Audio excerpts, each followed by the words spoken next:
ఒక జీవిత సత్యం కూడా, మరియు ఒక healthy health is wealth, wealth is not health. దాంట్లో నాలుకను అదుపు చేసుకోగలిగే విద్య మనకు తెలిస్తే అనేక విద్యలు అవలీలంగా వంటబడతాయి మిత్రం. ఎలా అంటే ఈ నాలుకతోటే కదా మనకు అన్నీ వస్తున్నాయి. ఏమొస్తున్నాయి? రుచులను ఏది పడితే అది తినడం, రకరకాల రుచులు పోవాలని కోరుకుంటుంది. లంచగొండ అవయవం ఏది అంటే మానవ శరీరం లోపల నాలుక అని చెప్పుకుంటాం కదా. దీన్ని ఏ విధంగా మనం అదుపు చేసుకోవాలి అనేది ఈ టెక్నిక్ మనకి తెలుస్తుంది. తెలుసుకోగలిగే విద్యను మనందరికీ తెలిసినట్టయితే ఎన్నో రకాలైనటువంటి విద్యలు అంటే ఏంటి, సంగీతము, సాహిత్యము, మామూలుగా చదవడము, జీవన విధానము, ఇప్పుడు అన్నీ ఉన్నాయి కదా, బీటెక్లు, ఎంటెక్లు, డాక్టర్ కోర్సులు, టీచర్స్, అటెండర్స్, ఇలా రకరకాల అనేక రకమైనటువంటి విద్యలన్నింటిని కూడా మనము అవలీలగా పట్టించుకోవచ్చు. ఎందుకంటే ఈ నాలుకను మనము అదుపులో చేసుకోలేని విద్య మనకు తెలియకపోతే అన్నీ తింటాము. తినడం వల్ల కొన్ని మన ఒంటికి పడక మన అనారోగ్యం పాలు కూడా అవుతాం. దానివల్ల మనం ఏది కూడా చురుకుగా పనిచేసే శక్తి లేకుండా కోల్పోతాం.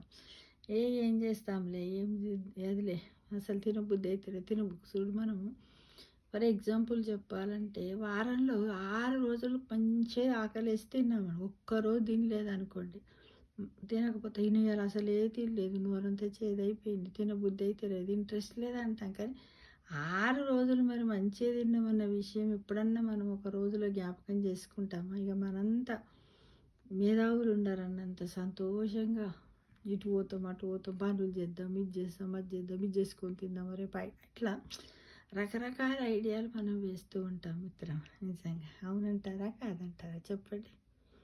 నా వరకైతే నేను అదే అంటాను. ఏంటంటే ఇది ఒక గుడ్ హెల్త్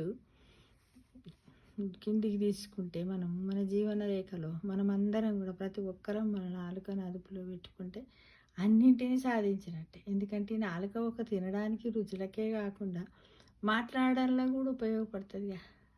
నలుగురితో ఆప్యాయతగా ప్రేమగా మాట్లాడడం, ఇవన్నిటి అంటే ఒక నాలుకనే కాకుండా నాలుకతో ఎన్నో అవినాభావ సంబంధాలు ఉంటాయి. మన శరీరం లోపల అవయవాలు, బ్రెయిన్ ఉంటుంది, నాలుక, ప్రతి ఒక్కటి దేంటి లేకుండా లేదు. ఇవన్నీ కలిస్తేనే కదా ఒక మానవ శరీరం అని ఒక యంత్రం తయారవుతుంది. అందులో ముఖ్యంగా ఏంటి, నాలుకనే. పొద్దున్న లేచి నాలుకనట వీపు మొక్కుతుందట. ఏమనబ్బని దండం పెడితేనే నువ్వు అనవసరంగా ఏవో మాటలు జారకు, నలుగురు ననకు, తొందరపడి నువ్వేవో మాటలు అనగానే అందరు వచ్చి ఫస్ట్ వంగబెట్టి గుద్దుతారు. నువ్వబ్బా నాకు అలాంటి పరిస్థితి లేకు, ప్లీజ్ ప్లీజ్ అని రోజు పొద్దునే వీపట నాలుక మొక్కుతుందంట. వీపు నాలుక అంటదంట నేనేం చేస్తాను, నాకు అలాంటి ఆలోచనలు ఇవన్నీ ఇస్తుంది. మరి నేనెవరికి చెప్పుకోవాలి? మెదడే కదా, బ్రెయిన్ ఇట్లా చేస్తుంది కదా అని అంటారు. బ్రెయిన్ ఏమంటుందట తెలుసా? నాకేం తెలుసు, అన్నీ నాడీ వ్యవస్థ ఉంది కదా అని ఆడులన్నీ నాకు చెప్తున్నాయి, నేను చేస్తున్నాను ఆ పని, నేనేం చేశాను అంటదట. అంటే ఒకరికి ఒకరు తప్పించుకుంటూ సుమతిలాగా, అంటే తప్పించుకు తిరుగువాడు ధన్యుడు సుమతి అంటారు కదా, ఆ విధంగా మన శరీరంలో ఉన్నటువంటి అవయవాలు కానీ ప్రతి ఒక్కటి కూడా ఈ విధంగా తప్పించుకుంటూ తిరుగుతాయి. కాబట్టి మనం అందరం కూడా ఏంటంటే ఒక నాలుక అని కాదు, ప్రతి అవయవాన్ని కూడా దృష్టిలో పెట్టుకొని అతి అనేది లేకుండా, కొంచెంగా అతి అనేది లేకుండా, అతి అనేది అనర్థదాయకమని గ్రహించి హ్యాపీగా ఉండడానికి ఏదో ఫర్ ఎగ్జాంపుల్ ఒక 4 నేను తీసుకున్న తర్వాత ఇవన్నీ తీసుకున్నాం. ఇలా మాట్లాడుకుంటూ పోతే 4 గంటలు కూడా ఉపన్యాసం ఇవ్వచ్చు మిత్రం కదా.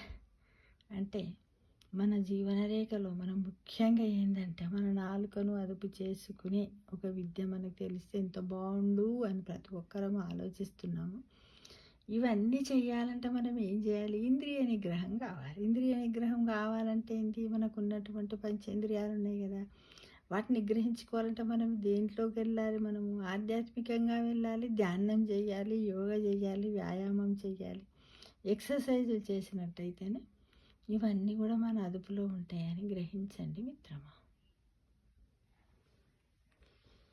సర్వే జనా సుఖినో భవంతు, సర్వే జనా సుఖినో భవంతు.